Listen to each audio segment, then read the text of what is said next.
Jadi thank you. Nasib baik you ingat. Farah, terima kasih. Kalau tidak saya memang lupa lah. Alright.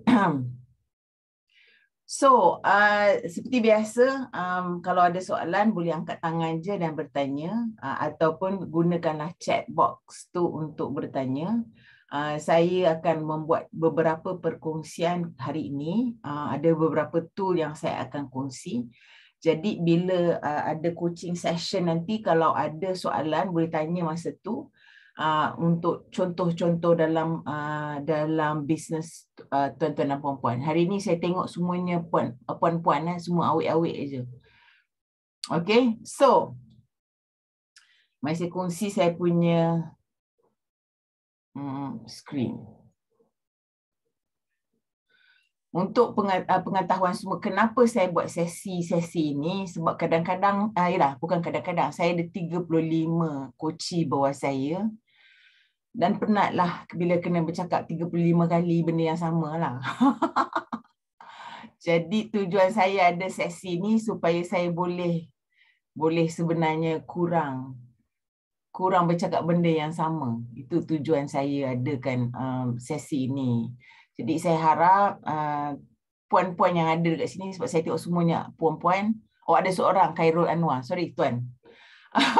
Supaya ayuh mengajak kawan-kawan dekat bersama enjin tu untuk bersama-sama kita dalam sesi ni, sebab saya tak buat duit pun daripada sesi ni sebenarnya. Tak ada siapa bayar saya apa-apa, saya hanya buat ni supaya nak membantu tuan-tuan dan puan-puan dalam menjayakan perniagaan.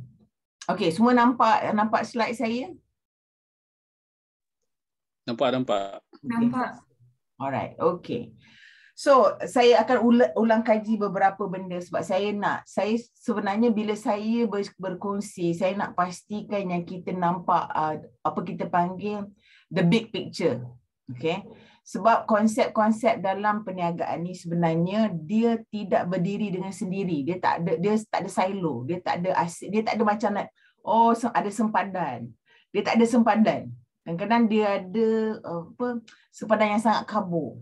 Jadi harap tuan-tuan dan puan-puan dalam sesi ini fahami kenapa saya ada beberapa perkara saya ulang-ulang, sebab saya nak tunjuk kaitan dan saya nak pastikan yang tuan-tuan dan puan-puan faham konsep dalam konteks perniagaan. Okey. Jadi, ayuh kita okey. Ini memang saya suka tekankan perkara ini sebab bila kita berniaga, bila kita buat bisnes, kita sebenarnya apa tujuan kita ialah untuk create value and capture value. Maksudnya kita nak menambah nilai kepada pelanggan kita, kepada masyarakat sekeliling kita, dan kita nak mendapat nilai tersebut dari segi wang ringgit ataupun dari segi pulangan. Jadi pada saya, bila orang bercakap pada saya mengenai social enterprise ataupun bercakap mengenai corporate entrepreneur dalam bisnes macam MNC, maksudnya dia bekerja tapi dia memakai topi usahawan. Sebenarnya saya semua konsep yang sama. Maksudnya kita semua di sini untuk menambah ataupun membentuk nilai dan mendapat nilai. Okay? Sebenarnya hidup kita kat dunia ni pun sebenarnya adalah untuk membentuk nilai dan mendapat nilai. Okay? So bayangkan kita semua ni sebenarnya usahawan, kita semua berusaha. Cuma bila kita cakap perniagaan selalunya kecing-kecing wang ringgit. Okay, jadi kita kena faham 3 perkara ini, 3 elemen, 3 campur 1, bahawa bila kita nak berniaga, memang sepastinya kita kena nak pastikan barang ataupun perkhidmatan yang kita sediakan itu mempunyai pasaran. Okay? Sebab kalau tak ada pasaran, maksudnya kita short sendiri lah. Okay? Yang kedua, kita kena pastikan kita ada kebolehan untuk membentuk nilai tersebut, membuat tambah nilai tersebut. Produk kita boleh buat, servis kita boleh buat, kita kena ada kebolehan untuk secara operasi. Itu nombor 2. Nombor 3, kita kena pastikan bahawa perniagaan kita membawa keuntungan. Okay? Maksudnya dia viable, ada pulangan. Jadi kita nak cari apa kita panggil the sweet spot ni lah, sweet spot of business. So kalau saya boleh draw sikit, mari saya draw. Okey. Kita nak cari kawasan ini. Okey, kita nak cari kawasan ini. Ini kawasan yang kita nak cari. Kita nak dapat ni. Kita dapat pasaran, kita dapat keuntungan dan kita boleh buat perkara tersebut. Okey. Ini patutnya terpahat dalam minda tuan-tuan dan puan-puan. Okey. So, saya kena clear kan? Okey. So, bila kita bercakap mengenai ini secara visual, secara umum, dan kita kena lihat juga perkara external environment. Sebab external environment ni akan boleh mengganggu gugat market kita, boleh mengganggu gugat kebolehan kita dapat untung, boleh mengganggu gugat operasi kita. Jadi kita kena peka, kena tahu apa yang berlaku di sekeliling kita yang boleh mengganggu gugat ataupun memberi peluang baru kepada kita. Okey. Satu contoh yang sangat dekat dengan kita pada masa ini, masih belum habis lagi, ialah COVID, pandemik. Satu benda yang berlaku di luar dugaan, yang berlaku macam kononnya sebelum ni, 100 tahun sebelum ini, kita belum lahir lagi, yang telah mengubah landscape perniagaan totally. Okay? Jadi ini yang kita kena peka. Right.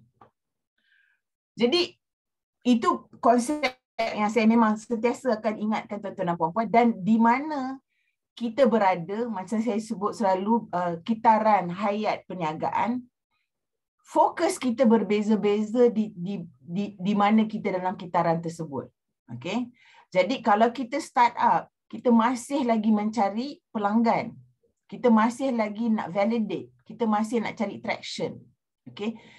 Dan seterusnya, bila kita makin kita membangun, maksudnya dia yang penting ialah analisa pelanggan, data daripada pelanggan. Sebab macam saya sebut minggu sebelum ini, bagaimana cara untuk kita mendapat pendapatan yang tinggi. Satu, jual lebih kepada pelanggan sedia ada. Okey, buat jualan lebih kepada pelanggan sedia ada. Cari pelanggan baru, Yang ketiga ialah menambah produk ataupun servis yang baru yang berkaitan agar pelanggan membeli lagi banyak. Okay?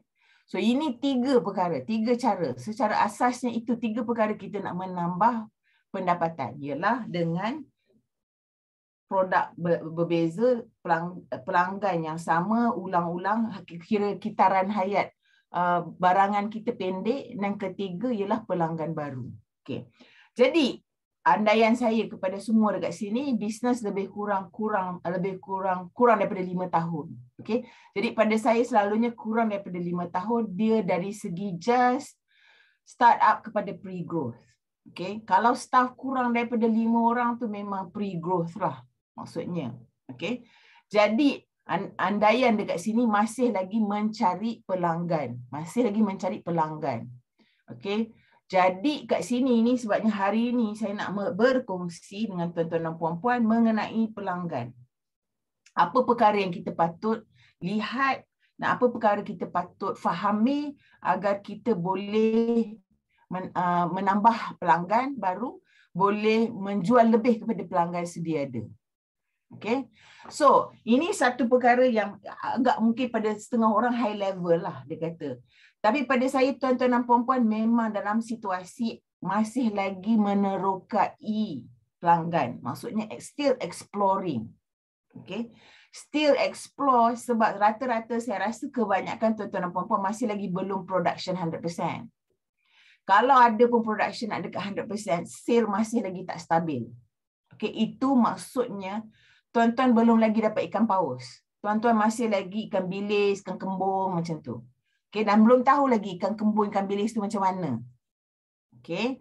Jadi ini kita, tujuan saya berkongsi lagi sekali ialah untuk tuan-tuan dan puan-puan boleh menganalisa pelanggan supaya tuan-tuan dan puan-puan boleh nampak trend. Dan boleh kiranya apa kita panggil, kalau dalam bahasa Inggeris kita panggil leverage. Maksudnya kita nampak trend tu, kita boleh leverage dengan pelanggan kita dan kita boleh membuat strategi yang lebih baik agar pelanggan tu akan lekat dengan kita. Okay, Got it? Any questions? Thumbs up kalau okay tak okay. Sebab semua tak on video kecuali Farah je kan. Okay, Coach. Okay. Okay, awesome. Alright, okay. So jejaka idaman seorang saja dia yang berbunyi banyak. Okay, terima kasih. Okay, Coach. Okay, right. So, ini sebabnya pada saya memang suka business model canvas. So, saya nak cerita sikit pasal business model canvas. Mungkin tuan-tuan dan puan pernah dengar sebelum ini. Tapi saya kongsi pengalaman saya. Okay, saya kongsi pengalaman saya. Dan kenapa saya suka sangat business model canvas ni? Sebab saya dalam bidang keusahawanan ni lebih daripada 20 tahun. Saya bermula dengan Perbadanan Usahawan Nasional Berhad. Dan background saya perakaunan. Okay. Dan saya sentiasa masa tu saya sentiasa berminat macam mana orang memulakan perniagaan mereka, dan pada masa itu orang sentiasa bercakap mengenai rancangan perniagaan RP. So saya merupakan jurulatih RP pada masa tersebut. Sebab background saya accountant dan saya bekerja dengan Perbadanan Usahawan Nasional. Saya menjadi salah satu daripada jurulatih yang membantu orang buat RP, especially bahagian pengurusan keuangan. Okay. Tapi saya dapati sebagai seorang yang suka melihat, orang kata big picture kan, saya dapati bahawa RP itu dia banyak lompang. Kenapa? Sebab dia guna ayat-ayat hikayat hang tuah. Okay, dia kata pasaran ini mempunyai kebolehan untuk berkembang sebanyak 10%. Tapi daripada mana dia dapat 10% tu, wallahu alam bisawab. Okey, dia tak ada buat analisa betul-betul, dia tak buat research betul. Kenapa dia kata 10%? Apa asas dia nak cakap 10%? Ataupun dia kata produk saya memang terjual laris. Okey, tapi dia kata macam mana you boleh cakap you punya produk tu terjual laris? Apa bukti? Tak ada bukti. Ni semua ayat-ayat yang baca sedap. Dan kebanyakan saya cakap sungguh, ramai orang, dia tak baca pun bila you bagi RPU kat dia. Dia hanya akan tengok you punya executive summary dekat depan dan dia akan tengok you punya financial projection. Okay. Dan masalahnya, financial projection tu kerap hikayat. Maksudnya, andaian-andaian dia yang dia ayatkan, tapi ayat tu pun tidak sama dengan projection dia. So banyak kali bila saya tengok RP, saya tengok projection dekat financial projection dengan ayat yang dia gunakan tak ada kaitan langsung. Okey. Jadi bila saya sambung belajar, saya buat master saya, dan masa tu saya perkenalkan kepada business model canvas pada masa itu 2012 lah. Masa tu memang sangat baru lagi business model canvas ni. Sebagai salah satu daripada paper saya masa saya final semester lah. Jadi saya dapati bahawa wow, ini adalah satu alat untuk berfikir yang sangat hebat. Okay. Jadi tuan-tuan dan puan-puan kena faham, business model canvas ni bukannya you buat habis. No. Dia sebenarnya digunakan untuk kita berfikir. Okay. Bagaimana kita membuat produk kita dan bagaimana kita mendapat pulangan. Okay. How do we create value and how do we capture value? Itu tujuan business model canvas. So itu sebabnya bila dibuat business model canvas tu tetap. Tapi isi dia kita pakai post-it notes. Kenapa? Sebab perkara akan berubah. Model ada beberapa model. Kalau tuan-tuan dan puan-puan ada 2-3 SKU, kadang-kadang setiap SKU tu dia mungkin ada business model yang berbeza. Ini saya ada kongsikan masa kali pertama kita buat sharing untuk tahun ni, yang mana kita bercakap mengenai 26 cara untuk mendapat pendapatan. Okey, aliran pendapatan. Okey, setiap aliran pendapatan sebenarnya dia mungkin ada bisnes model yang berbeza. Okey, so tu anak tuan-tuan dan puan-puan kena ingat ni. Sebab lepas ni bila fikir kena fikir macam ni. Alright. So, bahagian yang penting bila kita cakap mengenai pelanggan adalah bahagian sebelah kanan. Okay, so kalau kita boleh conteng kat sini. So bahagian sebelah kanan ni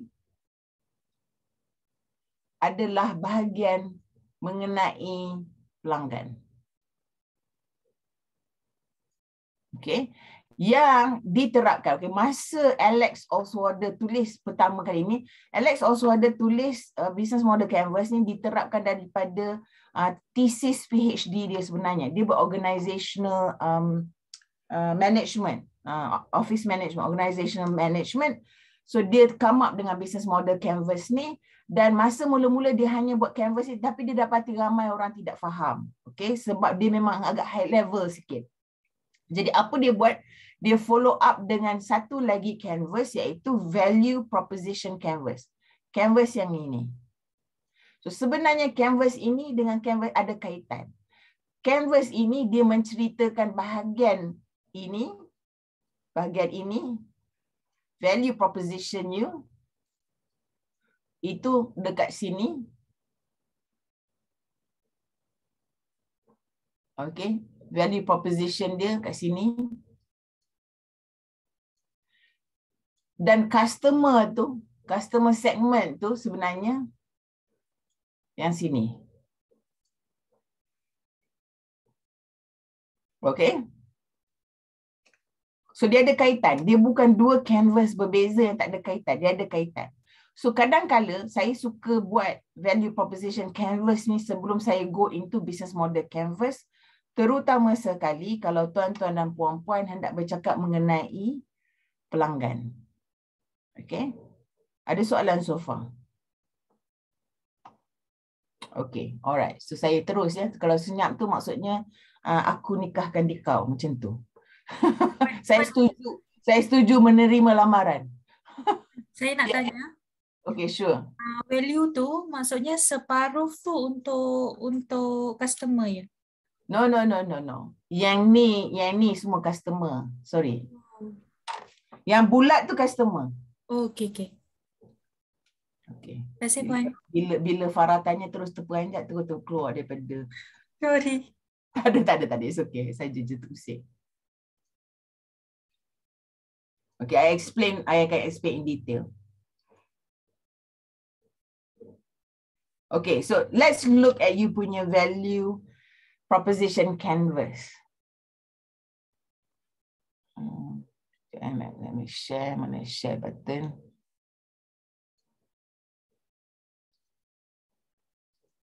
Okay.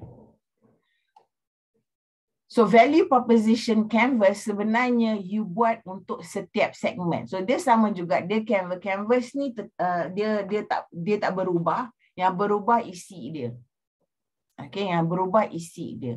So nampak sini, dekat sini kita nampak kan dia dah cakap kat sini. Bila you cakap pasal value proposition, ni business model canvas, ni business model canvas kan.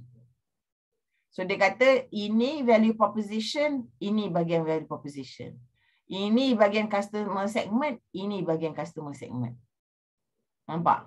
Okay? Right. So you boleh mula dengan beberapa kaedah. Satu kaedah ialah you boleh mula dengan, kalau you dah ada produk, you boleh mula dengan produk you. Okay? Ataupun kalau you tak ada produk lagi, you baru nak kenal pasti pelanggan, you boleh mula dengan pelanggan you. Dia tak ada satu kaedah yang satu saja kaedah untuk digunakan. Right. Okay.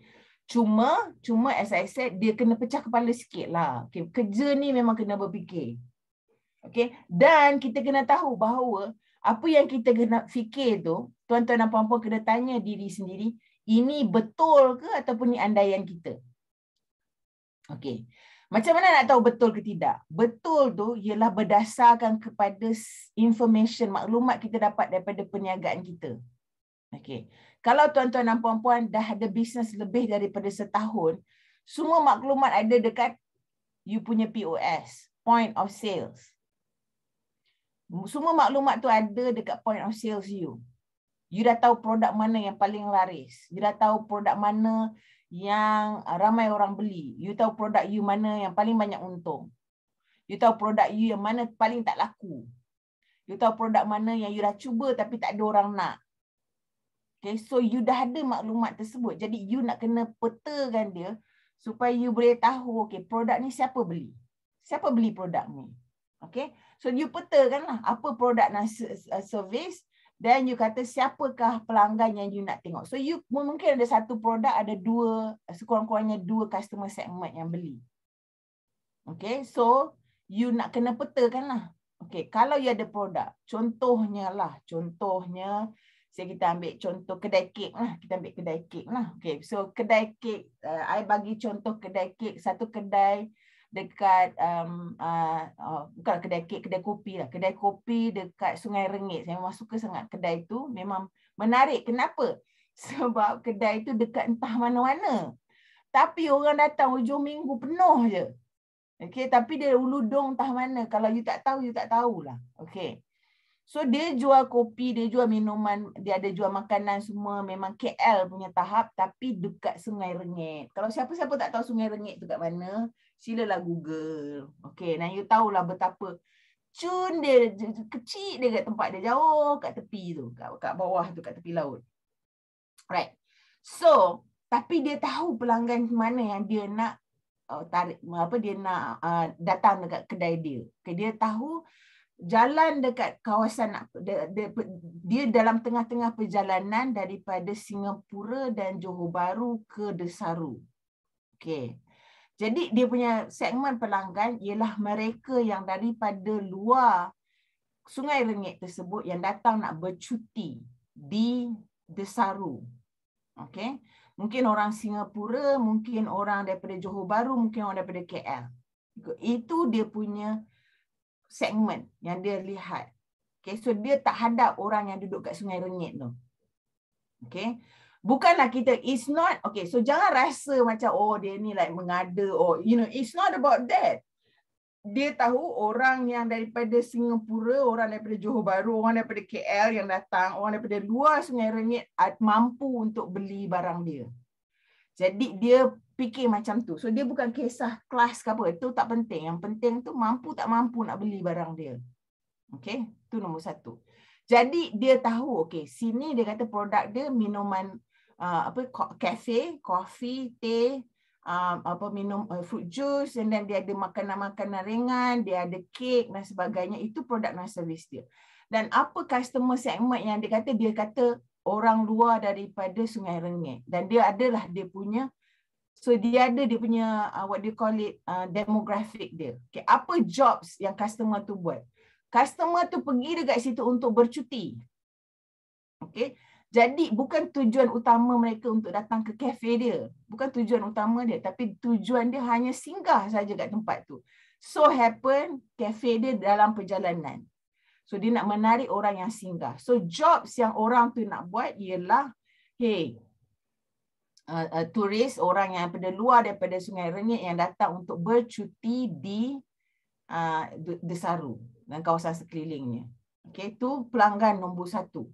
Pelanggan nombor 2 ialah mereka yang bekerja di kawasan berhampiran. Maksudnya dekat Pengerang, dia nak entertain.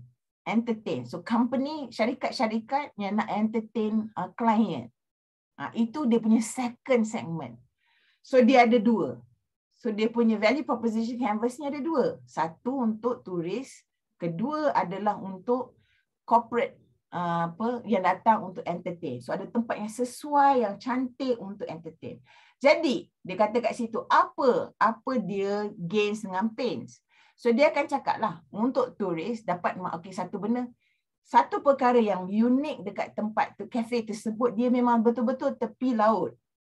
So pemandangan memang sangat cantik. Jadi bagi mereka-mereka yang nak ber-Instagram lah, nak ber-TikTok lah, nak berapa-apa kan. Jadi dia gunakan itu yang kelebihan you datang dekat tempat dia. Okay. So dia kata turis ni, dia datang situ untuk bercuti. So gains dia nak enjoy pemandangan. Okay. Ini apa yang dia nak buat. So kita boleh cakap kat sini, kita annotate kat sini kan. Kita ambil contoh lah. Saya ambil contoh teks.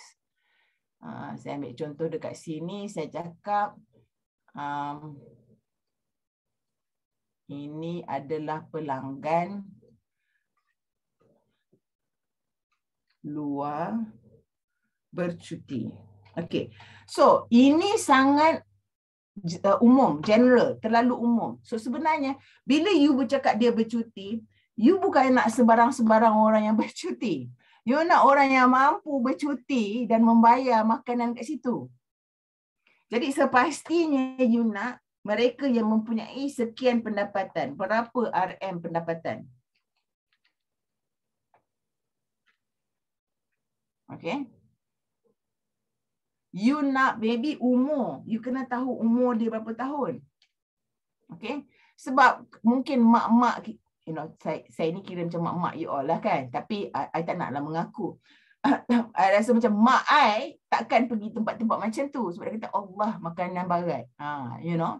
So dia nak orang yang umur mungkin antara 35 hingga 40 tahun. Okay, itu mungkin segmen nombor 1. Okay, so you kena be very detailed in this. Okay, so apa gain yang dia nak? Dia nak kat sini bercuti.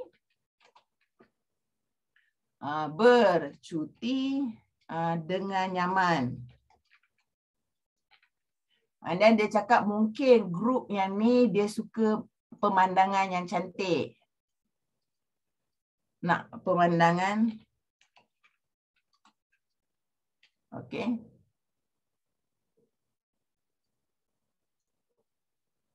Okay. Mungkin pains yang dia hadapi ialah bila nak pergi dekat tempat-tempat sini kan, dia that group of people kan, dia nak dia pentingkan kebersihan. Okay, so dia tak nak pergi tempat yang kotor-kotor. So kita kena tahu apa pain dengan gain dia. So kata kat sini dia punya cafe. Tadi apa produk dia? Kedai kopi. Okay. So apa gain creator dia bagi kat sini? Pemandangan yang cantik.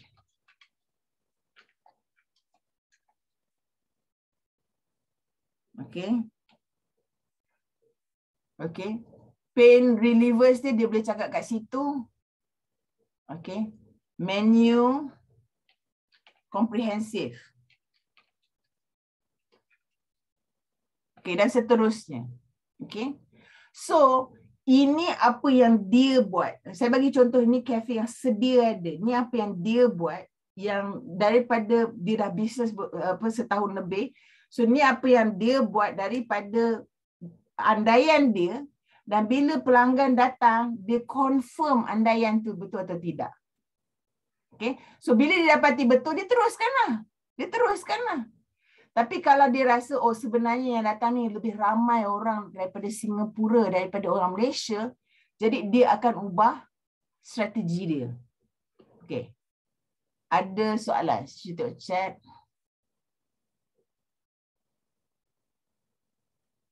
Yes, pendapatan menentukan cara pembelian diorang. Betul. Kenapa? Sebab ada duit semua boleh. Okay. Diorang nak cari orang yang bercuti tak bawa periuk nasi. Okay, sebab saya dulu masa kecil-kecil saya bercuti dengan keluarga saya, mak abah saya akan bawa periuk nasi tau. Bawa periuk nasi, bawa sorok-sorok dekat dalam beg. Okay, so ni apa, mereka yang bercuti tak bawa periuk nasi, dia bawa duit je, dia bawa credit card je. Okay, faham Alright.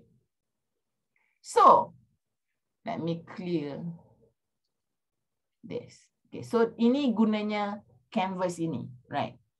Okay. Oops.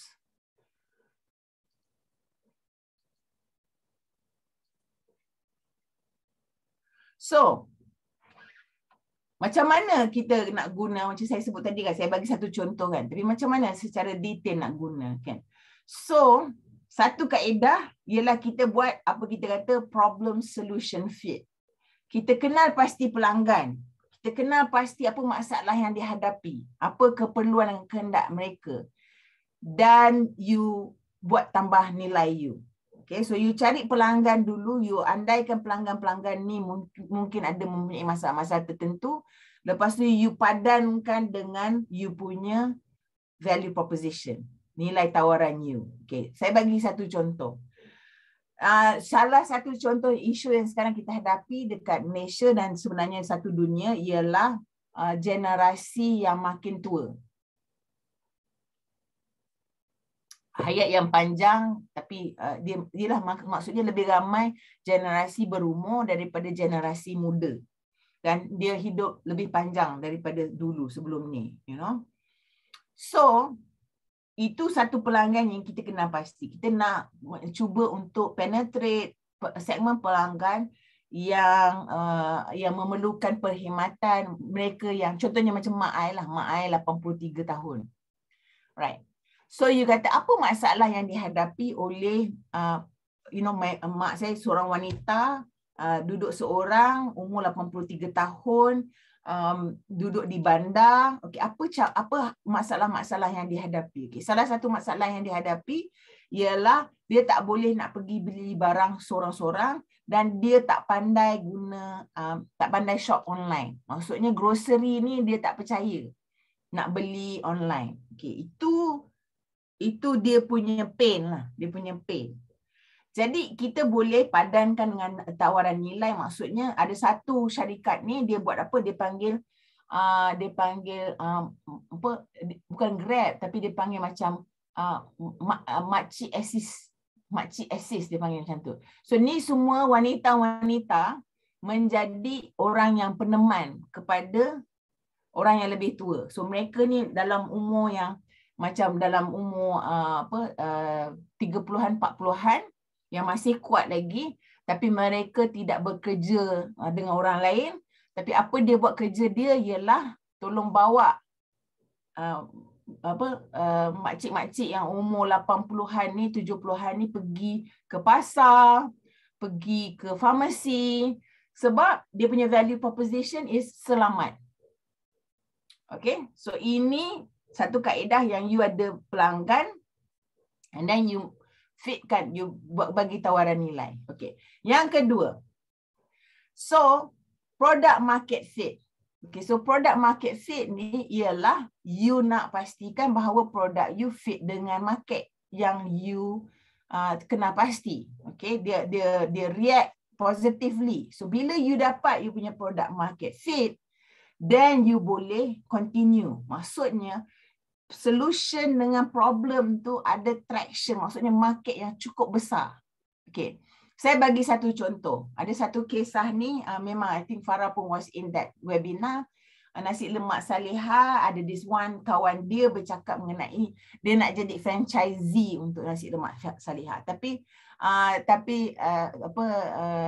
dia tak nak, doktor tu tak nak. Dia cakap tak usahlah, you know, dia belum ready nak buat franchising nasi lemak ni. So dia kata, I tak ada, sekarang ni tak ada kerja sebab MCO, apa benda yang patut buat? So dia cakap lah, why not you cari satu solusi masalah orang hadapi sekarang. Dan salah satu solusi yang saya rasa kalau ada dekat saya memang suka, sebab saya allergic buat kerja rumah, ialah lipat baju. So dia kata perkhidmatan lipat baju. So mula-mula dia buat, masa dia buat, dialah dengan isteri dia melipat baju tersebut, melipat dan menggosok baju tersebut. Dan bila dapati bahawa sebenarnya ramai orang nak bisnes dia, kan? Okay, positively react. The next time Dr. Riza call dia tak boleh nak jawab sebab tak menang tangan melipat baju. So dia ada beberapa cawangan bisnes lipat baju, lipat dan gosok baju saja. Okay, so bila kita dah validate, maksud kita dah kenal pasti betul problem kita ni ada market yang besar, dan kita kembangkan lagi lah. Kita kembangkan lagi dan kita tengok, kita pergi tahap ketiga iaitu business model fit. Kita nak pastikan sebab kita dah ada pasaran, okay? Kita ada kebolehan dan sekarang kita nak pastikan bahawa perniagaan kita menguntungkan. Okay, right. Alright, semua okay? Semua okay? Okay. Alright, awesome. Okay. Okay. Alright, okay, great. So that's why benda-benda yang macam saya cakap minggu lepas, saya cakap mengenai break even point. Saya bercakap mengenai cash conversion cycle. Itu semua sangat penting. Kenapa?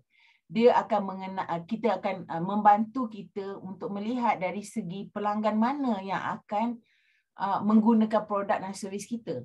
Berapa ramai pelanggan kita perlu ada, berapa banyak kuantiti yang kita kena jual untuk memastikan kita dapat keuntungan. Sebab kalau kita tak kira benda macam tu, mungkin bisnes kita tak feasible. Kita akan jadi Jabatan Kebajikan Masyarakat. Okay. Betul. InsyaAllah dapatlah pahala. Tapi kat dunia ni kalau kita boleh hidup atas pahala je, alhamdulillah. Okay. Right. Okay. So kita nak make sure yang kita ada, saya selalu cakap tugas usahawan, especially yang baru nak start ni, baru nak mula ni, ialah untuk tangkap ikan paus. Ikan paus tu ialah market yang boleh sustain you punya bottom line. Okay, you nak cari ikan paus, you dapat satu pasaran yang ikan paus dan you boleh scale. You tak dapat tangkap ikan paus tu, you memang tak boleh berkembang. Bahaya you nak berkembang. Okay, so that's why one of the things saya selalu cakap, pastikan apa yang you perlu lakukan supaya production you hit 100%, baru you talk about expanding you punya business. Okay, kalau you tak tahu macam mana you nak buat untuk dapat 100% production, you jangan kembangkan business you lagi. Okay, itu nasihat saya lah. Tapi kalau tuan-tuan dan puan-puan lebih mengetahui bisnes masing-masing, dan tuan-tuan dan puan-puan sendiri afdal dengan you punya kesanggupan menghadapi risiko. Okay, right. So, apa yang saya nak cakap kat sini, bila kita bercakap dengan market segment, ni ada satu framework yang sangat pada saya awesome. Okay, ni map maksudnya dari segi apa perkara-perkara yang akan menentukan segmen pelanggan kita. Okay, ada beberapa perkara. Satu, kita kata demographics, ataupun dari segi gender, dekat mana gender dia punya pendapatan, umur dan pendidikan. Okay, demografik ni sangat berkait kerana apa? Sebab kebanyakan orang dengan tahap pendidikan yang berbeza, dia ada keperluan berbeza, umur berbeza. Okay, so jangan cakap produk saya 7 hingga 70 tahun. Orang budak umur 7 tahun dengan orang sebenarnya, perbezaan antara 5 hingga 7 tahun sudah ada perbezaan daripada keinginan. Okay, seorang yang berumur 10 tahun dengan seorang yang berumur 17 tahun, sama ataupun beza kehendak dia? Beza. Kan? Kalau you bagi baju umur 10 tahun, gaya budak 10 tahun dengan anak you 17 tahun, mau dia pakai? Tak. Dia campak balik kat you. Dia kata, apa mak ni? Apa abang ni? Saya bukan budak 10 tahun lagi. Betul tak? Okay. So, 5 hingga 7 tahun tu dah ada banyak perbezaan. Dari segi kehendak, dari segi pendapatan. Sebenarnya dalam masa 5 tahun, seorang yang baru bermula bekerja dengan 5 tahun dah bekerja, gaji dia sepatutnya ada perbezaan. Rata-rata ada perbezaan, sedikit perbezaan. Okay. Pendidikan sangat berbeza. Somebody yang habis form 5 dengan somebody habis degree, gaya pemikiran berbeza. Somebody yang belajar locally dan tak pernah keluar negara dengan orang yang kerap keluar negara, dia punya pandangan berbeza. Dan bukan saya nak cakap baik ataupun buruk. Okay? Kita bukan being judgemental tau. So jangan guna ni sebagai, no. Ingat, tugas kita apa? Nak dapat duit daripada mereka. So lantaklah diorang ni background macam mana. Yang pentingnya diorang bayar you. Okay? Okay? Jangan duduk pilih Datuk Datin, tapi Datuk Datin kelat sikit nak bayar. Okay? So kena fikir dan kena ada strategi. Okay? Kita nak orang, again, kita kalau boleh, it's up to you punya strategi. Strategi you quantity ke quality? Ataupun dua-dua. So you kena fikir. Semua kena ada berfikir sikit. Yang kedua ialah geografi, lokasi. Lokasi, market, sektor dengan apa perdagangan yang kita buat. Okay. Ini also berkaitan dengan produk yang kita jual. Kalau produk kita tak tahan lama, jangan fikir nak pergi jauh unless you ada kebolehan untuk logistik menghantar jauh dengan kos yang terlibat. Okay. So itu sebabnya kadang-kadang saya ada isu mengenai penjualan online ni tau. Penjualan online. Sebab ataupun penjualan secara consignment. So you kena fikir, adakah produk you boleh dijual dengan economy of scale, skala ekonomi yang diperlukan untuk buat pulangan ataupun tidak. So semua cost kena ambil into consideration. So sometimes kita jangan pergi jauh dulu. Kita fokus dengan apa yang kita ada kat depan kita. Kita pastikan market kita dekat situ dapat pulangan yang paling tinggi. Baru kita menjelajah luar. Okay. So fokus kita adalah yang paling dekat. Yang kat luar tu so happen ada. Alhamdulillah. Tapi you tak fokus benda tu. Okay. I bagi you satu contoh. Kicap. Dulu kalau kita selalu cakap yang famous. Dulu kicap Tamin. Okay. Sekarang ni Hablal. Okay. You tahu tak Hablal tu daripada mana? Siapa boleh teka? Negeri mana? Kicap kipas udang tu. Selangor. Selangor? Tak. Johor. Kicap kipas udang ni Johor. Okay.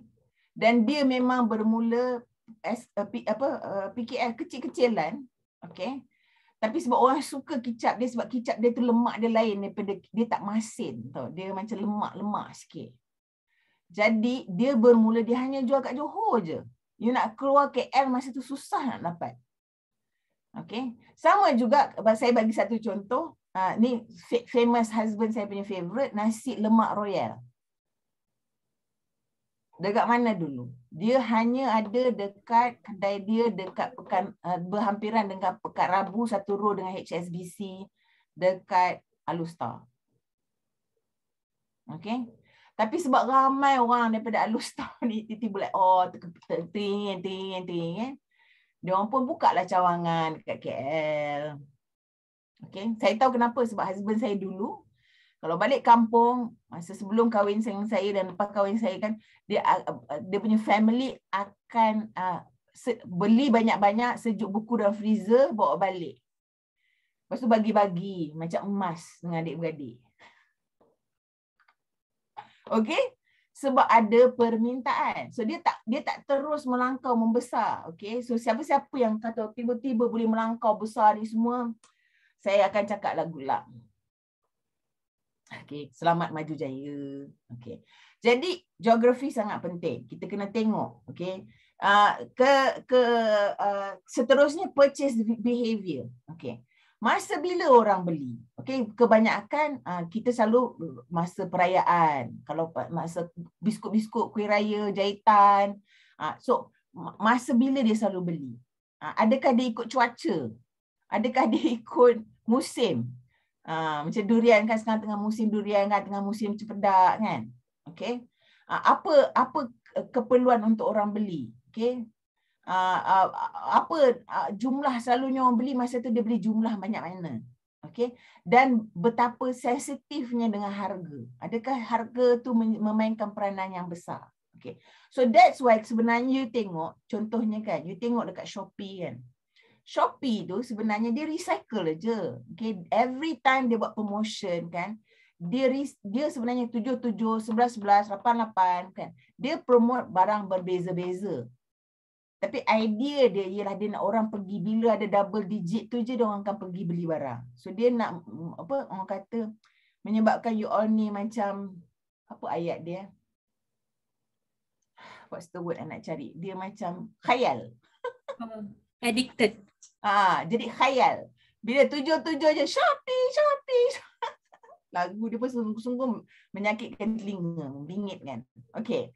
Tapi itu dia punya teknik. So maksud saya bukan salah ataupun betul, tapi itu teknik dia. Okey, so tuan-tuan dan puan-puan kena belajar. Tengok orang lain buat macam mana. Okey, dan tak semestinya copy paste. Yang pentingnya kenapa dia buat macam tu? Oh, dia buat macam ni. Macam mana saya boleh ikut? Macam mana saya boleh adapt dengan saya punya produk dan servis? Okay, what about psychology? Psychology about work and lifestyle. Okay, saya bagi satu contoh lah. Dan Tuan Yasir, saya selalu cakap dengan Tuan Yasir sebab ni kan, semua orang nak masak sebenarnya. Ramai orang suka masak. Tapi yang renyahnya 2-3 perkara. Nak siapkan bahan, nak basuh pinggan. Okay. Jadi kita nak benda semua mudah. Okay. Contohnya lah hari ni yang saya cakap. Apa saya buat hari ni? Hari ni saya masak nasi. Okay, saya masak nasi. Saya tanya anak saya, sebab saya dengan anak saya yang lelaki jadi dekat rumah. Yang bagus dengan dia tak memilih. Saya masak apa dia akan makan. So, dia cakap nak makan apa hari ni? Lepas dia kata apa-apa je lah mak. So, saya pun tengok dalam saya punya fridge. Saya tengok apa ada banyak sayur. Okay, so, saya masak sayur. Ada udang sikit. So saya buatlah macam capcay. Kalau orang Melayu cakap capcay lah. Cira macam Korean lah sekarang. Capcay kan dengan suun dia dengan So masak tu. So saya boleh masak tu. Okay, itu dah cukup untuk makan dengan nasi. Tapi anak saya cakap kita perlukan protein lebih. So apa dia buat? Ada beli frozen food, gyoza Jepun tu yang ada ayam dalam tu. So dia kata okey, masak gyoza dekat dalam kuali. So mudah. Okey. Tapi in the end mak dia kena basuh periuk dia juga kan. So mak dia okey, anyway.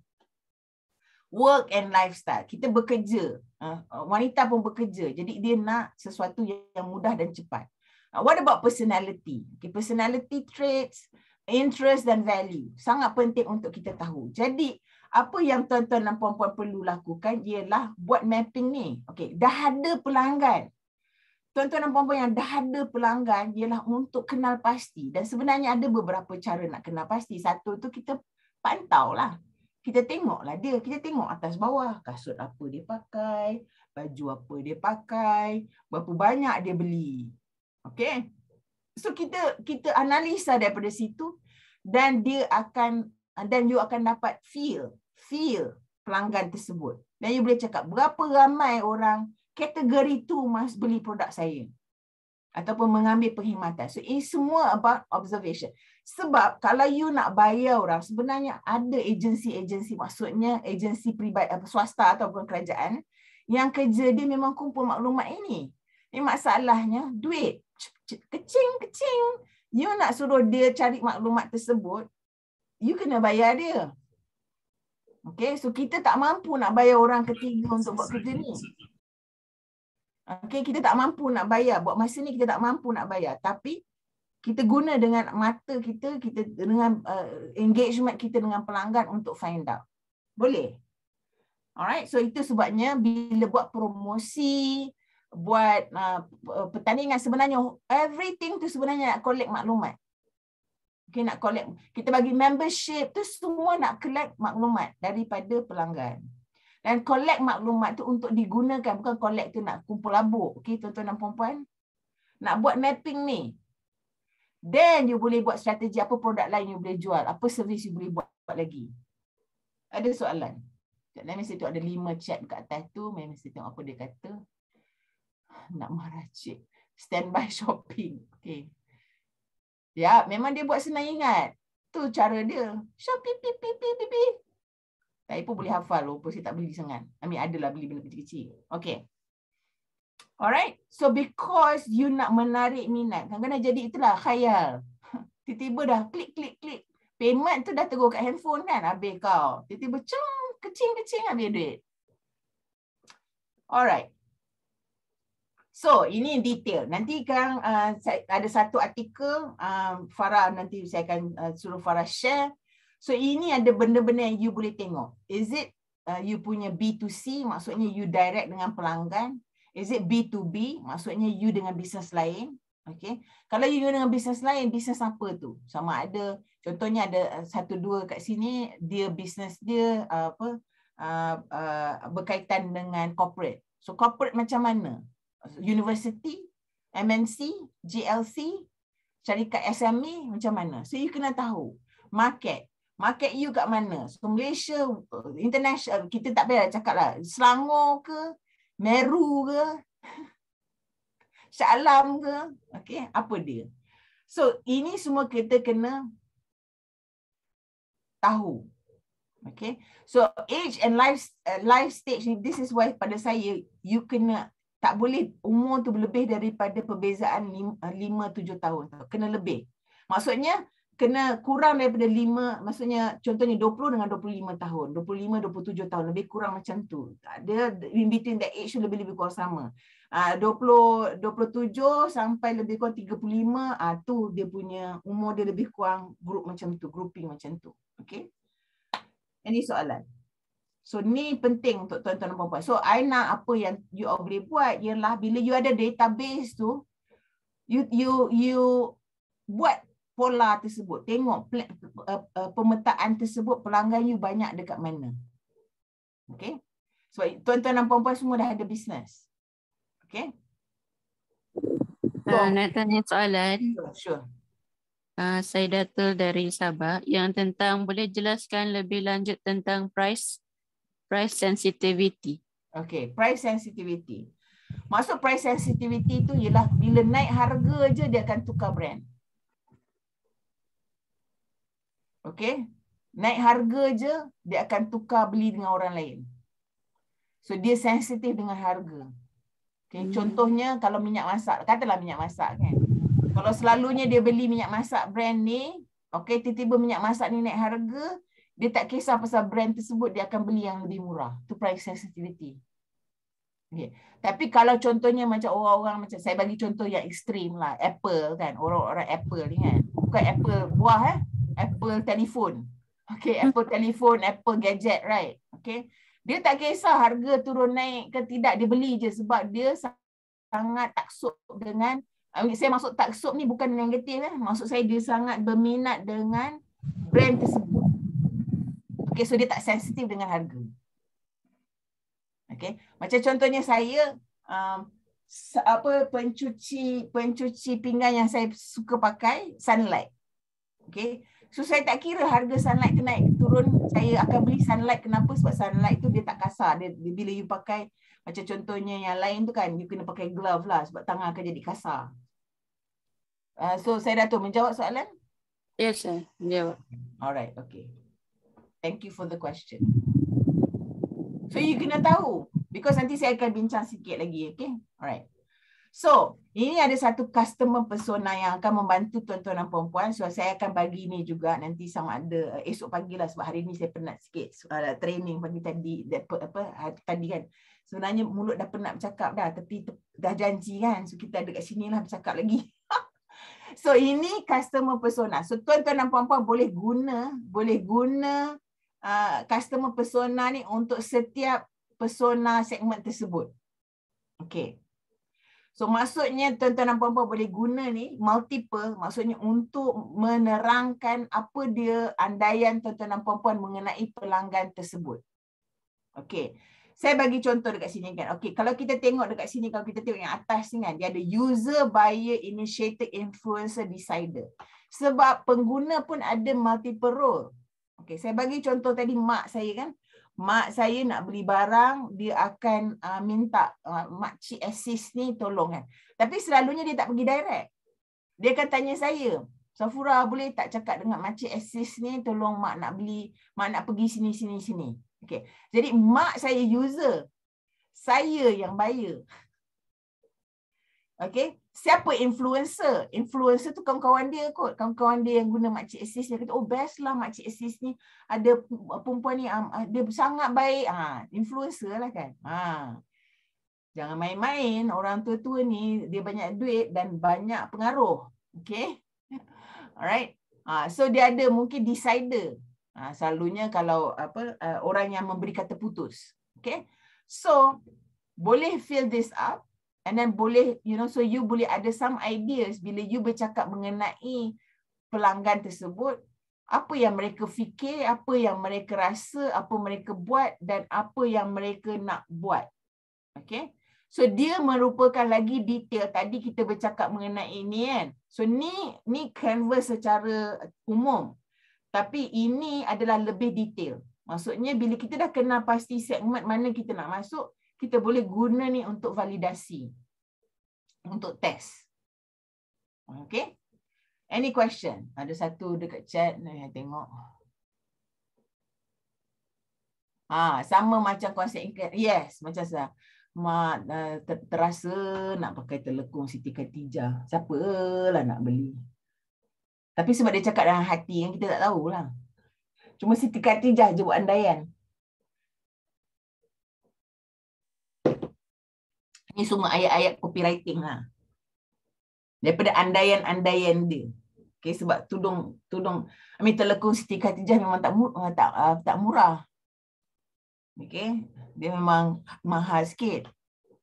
So dia akan buat ayat macam bila kita nak jumpa dengan boyfriend, bukan main lawa. Dia nak jumpa dengan Tuhan, telekung pun seminggu tak basuh. Okay.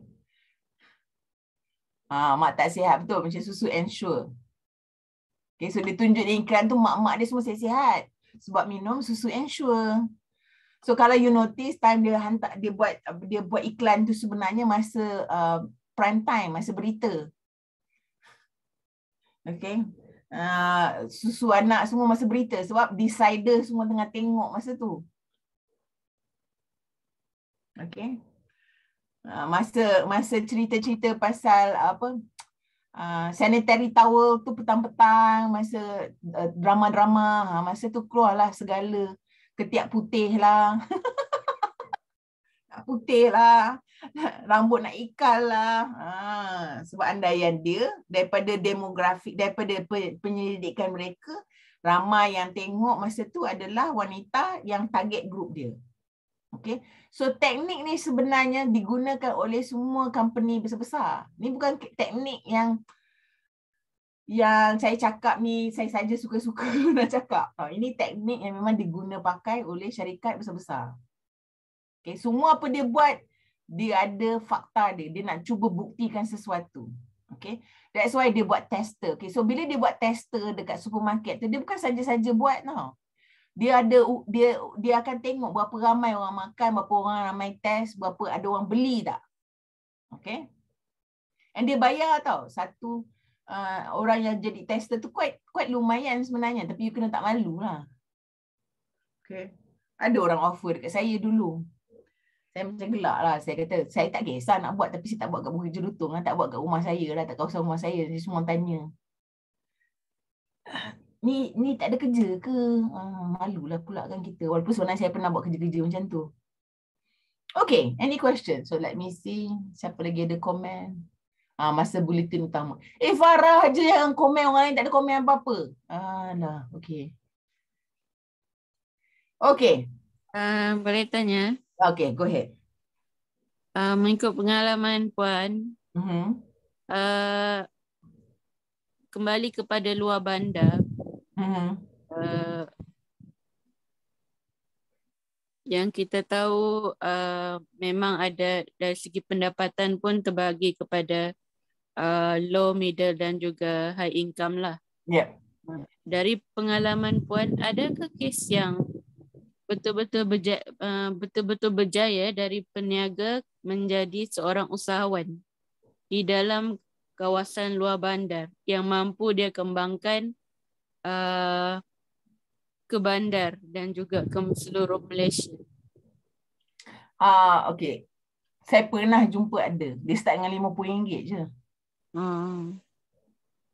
Tapi dia produk yang dia tahu semua orang akan beli. So dia tak boleh terlalu niche sangat. Maksudnya dia tak boleh terlalu apa nak kata, hanya segelintir orang sahaja akan beli. Saya dah tahu you yang buat cactus ya. Ya. So you kena tengah idea saja. So you kena fikir balik.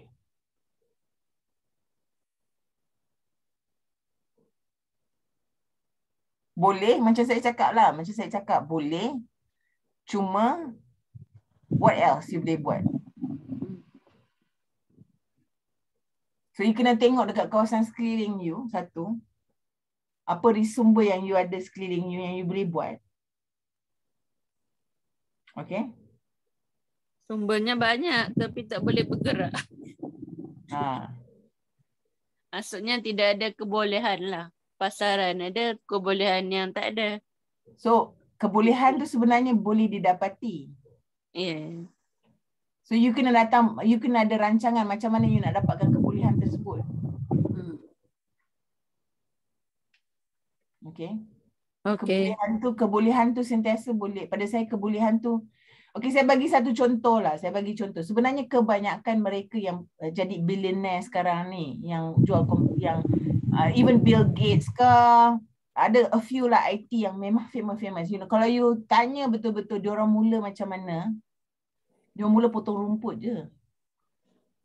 Lepas sekolah potong rumput, kumpul duit untuk beli laptop. Dia bila dapat laptop, apa dia buat? Dia jual barang online. Dia bukan jual barang online, dia buat website. Dia buat benda-benda macam tu supaya dia dapat duit, supaya dia dapat pergi kelas belajar komputer. Okay. So dia bukan macam instant tau. Jangan fikir you masak air panas, you bumi Maggi, dia terus jadi 2 minit. Kalau tu betul, semua orang dah kaya raya sekarang. Okay? Okay. Yang bagus. Alright? Terima kasih. Sama. Assalamualaikum Puan. Waalaikumsalam. Saya Muklis. Ya, Muklis. Okay, saya nak share bukan share lah, maknanya saya baru buat benda ni. Okay. Maknanya macam Puan tadi cakap kan, data, personalized data kan. Macam saya kat kedai kita ada Grab dengan Foodpanda. So macam Grab itself, bila dia masuk order, ada nombor customer tau. So dekat situ saya minta my staff untuk list down all the customers punya number. Yes. Supaya kita dapat in touch dengan diorang via Betul. WhatsApp ataupun SMS lah. To Yeah. promote, to blast our promotion. Yeah. So sekarang ni saya baru buat dalam seminggu 2 lah. Actually idea ni dah lama nak buat, cuma tak terbuat lah. Okay. Dan adalah bila dah tengok balik, sebab dah ada number tu dah gitu. So benda tu just kita nak ada inisiatif sendiri lah nak buat, kita tak nak buat. Betul. So dalam 2 minggu ni kita just blast dekat all the customer yang dah ada. Betul. Adalah yang return yang order via WhatsApp dan ada yang order via Grab. Cuma dia akan order direct to kita lah, because tak ada percentage untuk dorang punya Grab Food punya 35% delivery lah. Betul. So kat situ maknanya kat situ saya rasa dapat lagi banyak, nak cakap banyak tak, dalam out of 20 orang, 25 orang yang saya in touch, saya personally WhatsApp, ada yang order dalam 7 lah, sebab data pun tak besar lagi. Betul. 7 orang yang repeat order. So itu pun boleh bantu jugalah. Betul. Exactly. So that's where sebenarnya Grab dengan Foodpanda, apa dia punya business model is actually data. It's actually data. You know? Ya, betul. Yeah. And then dah lah you kena bayar dia 25% hingga 30%. Maklumat tu sebenarnya semua dia capture untuk dia. Yeah, exactly. Okay. So sebenarnya the next move, and actually ada some F&B companies what they've done. You know, I can give you an example lah. You can check this out. And you boleh actually get in touch with them. The Lankan Crabs lah. The Lankan Crabs, dia punya owner tu memang IT, Martech lah, marketing technology punya orang. So what they did was that dia memang tak guna Grab dengan Foodpanda. And dia punya fokus, dia punya business dekat bangsa. So dia memang fokus bangsa sahaja, because without Grab dengan Foodpanda, buat delivery sendiri. Why? Because that's where your margin is. Kalau somebody ambil you punya 25%, that's your habis pada I. 35%, not 25. Yes, 25 to 35. Habis kat situ je. Cuma sekarang saya tak ada capabilities to nak buat kita punya online lah. Okay. So what I suggest dekat you, nanti I akan cuba find out, because that company, they actually you boleh buat you punya own. It's not expensive pun. They make it untuk orang marhain. So they all ada. Nanti I find out more, because last year we all ada convention, this market turbo charge last year kita buat, and I was the moderator. That's why I know about this case specifically, because I interviewed the team Lankan Crab ni. So dia orang memang ada that solution. So in the end, because dia cakap the thing is the data is being managed by Foodpanda dengan Grab. Again, that's their business model. It's okay, you know. But again, if we can do better, why not? Kan? So definitely, it's good job that you do that. Semua data diorang besar lah. I mean, of course. Dia ada team buat analisa. Okay, dia ada team buat analisa. So to me fine lah, you know. Kita bagi options lah. I mean, this is what they call it, market that we always have to be. In the end of the day, to some extent, you need to be aware of the pro and the con of giving your data to somebody else. Giving somebody else control of your data. So good job on doing that. So, you know, and again, one thing that I always like to share, even if you are franchisee and franchisor, you are the franchisor, the mother of dia pegang lesen tu, dia ada brand dia, ada dia punya logo and whatnot, and you're just the franchisee. You always have to request information daripada franchisor you. Okay? Because that's where the data is. So contohnya dia buat campaign, whatever campaign kan, all the registration goes directly to HQ. So you kena minta. You should ask. You say, hey, I want to, you know, be better. I want to get information about siapa yang join campaign tu daripada lokasi saya. So jangan buat macam like, you know, menonong. Tak ada. Now data is king. Okay? Okay. Alright, awesome. So again, as I said, you kenal you punya pelanggan, you senang nak buat strategi. You tak kenal you punya pelanggan, macam kita okay, tak apa ya, Tuan Yasir, I understand. Kita akan menonong aja. Alright? So that's why I kata, okay, I cerita dekat you. I cerita satu kisah lah. Dulu kita orang nak buat, nak renovate my kitchen lah. Okay? Dan sebab saya ni allergic buat housework kan. So anyway, so my husband kata, okay, jom kita pergi kedai perabot lah, kedai signature kitchen lah. Dia kata, jom kita pergi signature kitchen satu hari hujung minggu. So dia pergi, memang pergi bukanlah plan nak pergi pun, sebenarnya pergi breakfast. Jadi pakailah sempoi gila, pakailah sempoi dengan slipper, dengan baju-baju sempoi lah, macam nak pergi makan pagi je kan. So bila kita orang pergi dekat kedai tu, pergi dekat signature kitchen, so kita masuk.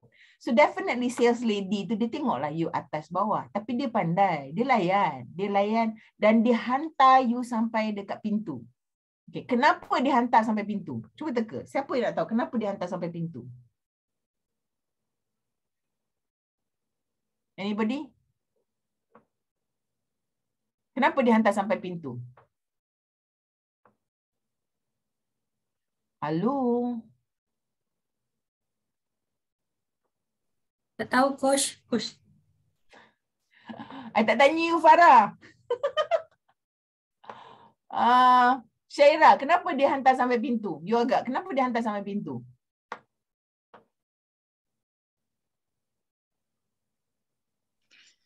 Sorry, macam nak serve.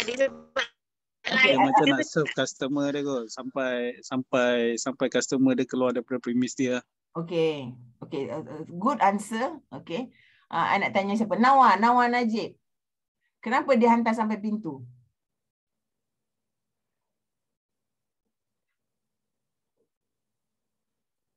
Okay, ni macam orang datang untuk dapat point tapi dia tak ada kat situ. You point. There you go. Tadi saya kat dapur kita. Ni macam attendance tapi ada ni macam anak I pergi kelas lah, dia ada nama dia ada dekat skrin tapi dia tengah tidur kat katil. Okay. Soalan dia, saya pergi signature kitchen, okay, saya pergi situ sempoi-sempoi, okay, dan kemudian sales assistant tu dia hantar saya sampai pintu. Kenapa? Untuk tarik, untuk ambil hati puan. Untuk ambil hati, okey tak. Dia nak tengok saya naik kereta apa. Oh. Okey. Dia nak tengok saya naik kereta apa. Tu sebabnya. Itu sebabnya dia hantar sampai pintu. Sebab nak tengok kita naik kereta apa. Tak terfikir pun. So bila you tengok orang, janganlah tengok macam tu. You pun kena pandai tengok. Tengok kasut dia, tengok jam dia. Setuju. Kadang-kadang dia pakai macam like, especially Chinese, you tengok dia pakai selekeh gila. Tapi you tengok kereta dia bawa, you tengok jam tangan dia. You tengok wallet dia apa? Brand apa wallet dia? Benda kecil-kecil tu sebenarnya you tengok. Kalau you tak belajar apa-apa hari ni, belajarlah. Hantarlah pelanggan anda sampai ke pintu supaya you dapat tengok dia naik kereta apa. Okay? I'm not saying that semua orang yang bawa BMW tu kaya raya. Ada orang bawa BMW tu, dia ada pernah cerita, saya pernah dengar dia ada BMW tapi pergi kedai runcit beli Maggi satu paket, bawang satu ketul. Ada juga cerita macam tu. Tapi itu satu yang sangat maksudnya jarang berlaku lah. Okay. Alright. Okay. So, ni ada juga elements of value pyramid. Okay, ni memang mahal ni. Ni daripada researchnya. So, bila kita cakap mengenai nilai tambah, dia bukan functional aja tau. You nak cari yang lagi tinggi sampai atas ni. Sebab lagi tinggi dia sanggup bayar lagi. Okay, contohnya dia benda-benda emotional. Okay, bila dia beli tu kerana perasaan dia bila dia beli. Okay, macam orang beli kopi, orang minum kopi dekat kedai mamak, orang minum kopi dekat Starbucks. Kopi kot. Kadang-kadang kopi Starbucks tu punya dah cair. Tapi you bayar RM20. Kenapa? Sebab dia rasa bila dia pergi, ada satu kes, somebody saya tahu, dia memang suka pergi beli dekat Starbucks. Kenapa? Sebab mengingatkan dia zaman yang dia tak mampu. So sekarang ni dia mampu, jadi dia beli kopi tu je sebab dia rasa reward dia punya diri sebab sekarang dia mampu. So it's emotional. So you kena tanya juga soalan, orang ni beli daripada you kenapa? Sebab just benda-benda yang functional, benda tu menjimatkan masa, memudahkan, buat duit, kurangkan risk, bla bla bla bla, ataupun ada situasi-situasi emosi. Okay. Terutamanya benda-benda yang lagi mahal sebenarnya produk tersebut, lagi value dia adalah lagi ke atas. Okay. Setengah orang beli barang kerana nostalgia. Okay. Setengah orang beli sebab dia rasa dia nampak cantik bila dia pakai benda tersebut. Okay, so ni kita kena padankan dengan pelanggan kita. Kita tanya pelanggan kita, kenapa dia beli? Apa yang menyebabkan dia beli produk tersebut? Okay. Ini pula kalau kita bercakap value pyramid dengan B2B. Sebab kalau B2B dia punya kehendak slightly berbeza. So I'm not going to go in detail sangat benda ni. I boleh nanti later on I akan kongsikan slide ni. Tapi untuk perbincangan seterusnya depends on you punya business. So because most of you memang tahap either micro sampai small, okay, ini adalah something you want to aspire moving forward. Bukan sekarang. Mungkin bukan sekarang you dapat fulfill benda tu. Tapi you want to ada kebolehan untuk berfikir bagaimana you nak mencapai yang premium punya produk. Okay, that's why kita talk about break even last time. Kita talk about kitaran hayat, kitaran tunai dan sebagainya. Okay. So that's why, macam Starbucks, people don't go there for the coffee. They go for the ambience. They go for the prestige. Some of them go for the internet. Tapi sekarang ni dia macam limitkan sejam saja. Okay. Right. So, ni ada satu lagi template. Kalau tuan-tuan dan puan-puan, macam tadilah Tuan Muklis, you dah ada, you punya tahu, you punya customer. So, you boleh buat perancangan. Okay, apa customer segment you? Okay, berapa ramai daripada segmen tersebut yang merupakan pelanggan tetap you yang sentiasa membawa. So berapa you boleh buat calculation. Berapa nilai tambah yang you boleh dapat daripada pelanggan tersebut. So you boleh pakai template ni. InsyaAllah nanti saya akan kongsikan kepada mereka yang hadir hari ni lah. Okay. I rasa Farah kita kena buat ni kongsi dengan mereka yang hadir je. Sebab ada 35 tapi yang datang tak sampai separuh. Lepas tu saya kena mengulang-ulang lagi. Penat mulut saya every time nak explain. Okay. Ini bagaimana kita mengaitkan iklan kita dengan conversion. Okay, jadi bila kita pakai social media, berapa banyak daripada social media yang kita anggap kita boleh anggarkan untuk dapat sama ada pelanggan sedia ada repeat ataupun pelanggan baru. Okay, bila kita pergi expo, okay, kita kena calculate juga because bila kita pergi expo, kita pergi fair, semua benda ni semua ada cost. Okay, iklan berbayar. Kita punya website, jualan melalui agent, network, email campaign dan sebagainya. So ini semua untuk pengiraan kita. Sebab setiap campaign pemasaran kita ada cost.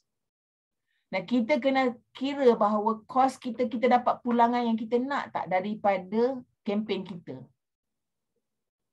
Alright. So setengah orang cakap, oh you know kita buat billboard. Kalau you tengok dekat billboard sekarang banyak PKS buat billboard dekat jalan raya. Soalannya, adakah dia efektif, berkesan ataupun tidak? Jadi sebagai usahawan kita kena sentiasa bertanya. Kita daripada sini, so that's why bila kalau you notice kebanyakan orang dia akan tanya daripada mana you dapat tahu produk saya, daripada rakan, daripada social media, daripada billboard. So bila you tanya soalan tersebut dan you boleh kaitkan dengan pelaburan yang you buat mengenai kaedah channel pemasaran you untuk sampai kepada pelanggan tersebut. Okay. So daripada mengenali pelanggan tuan-tuan dan puan-puan, you boleh tahu channel, saluran pemasaran mana yang paling afdal. Okay. Any question? Okay, ni saya ada kongsi daripada minggu lepas sebab bila kita dah kenal pasti current market kita, kita nak berkembang, kita nak tahu yang tadi saya cakap lah, price sensitivity. Harga naik je, dia akan soon to be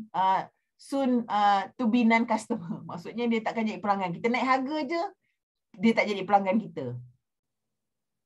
Kita nak tahu apa benda lain yang akan menyebabkan dia tetap dengan kita selain daripada harga.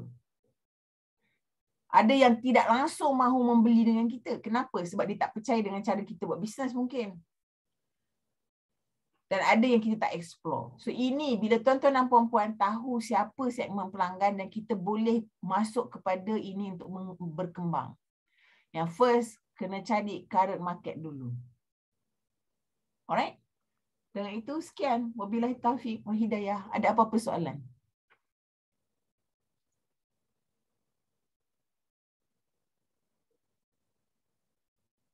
Okay, tak okay sharing hari ni bagi saya. Okay, I think next time Farah kita buat macam quick feedback form. Okay. Alright. So dengan itu kalau tak ada apa-apa soalan, boleh saya dapat some thumbs up kalau happy ataupun kalau you tak suka tak payah bagi apa-apa, sedih juga.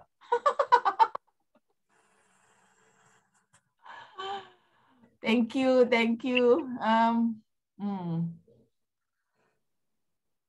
So benda ni kita record insyaAllah nanti share dengan link and then kita akan share so you ambil nama siapa yang nanti I share lah dekat dalam Zoom tu siapa yang register.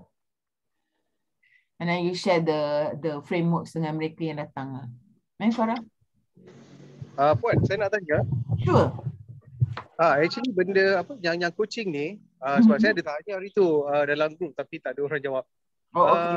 Coaching ni dia part of dia punya ni ke? Sebab saya ingat yang macam session one on one tu yang saya tak datang a few weeks ago. Coaching memang one to one. Yelah, maknanya yang one to one tu bila saya dengan puan itu kan. Yes.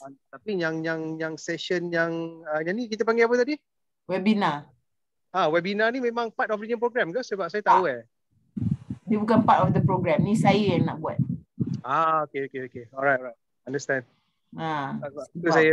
Sebab itu saya pernah miss. Saya cakap, sebab saya tak aware benda ni. Ni tapi saya rasa Farah dah hantar dekat semua orang. Okay. Ya. Macam contoh sebelum ada yang tanya, saya dah beritahu sama ada melalui email ataupun melalui broadcast, tapi saya dapati kadang-kadang ada yang dah masuk coaching kedua baru save nombor saya apa semua kan. Jadi mungkin ada yang terlepas daripada broadcast tu. Okay. So untuk you all semua dapat broadcast, you kena simpan nombor telefon admin Farah.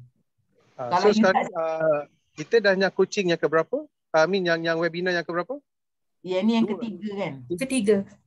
Ketiga. Mana saya terlepas. So broadcast ni sebenarnya you kena save number Farah. Kalau you tak save number dia, broadcast tu tak sampai kat you all. Tapi tak apa, I think yang last week punya ada kat YouTube. Nanti Farah share link again. Ya, saya dah tengok dah. Okay. Ni memang bukan part of the program, bukan part of Seda punya program, ni saya yang nak buat. Sebab saya sebut tadi lah, bila isu dengan company sebenarnya 35 lebih kurang banyak ada isu-isu yang sama.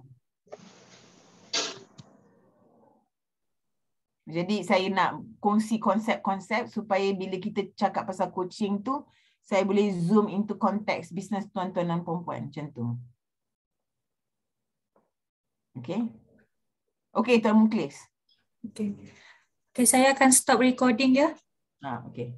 Sebentar.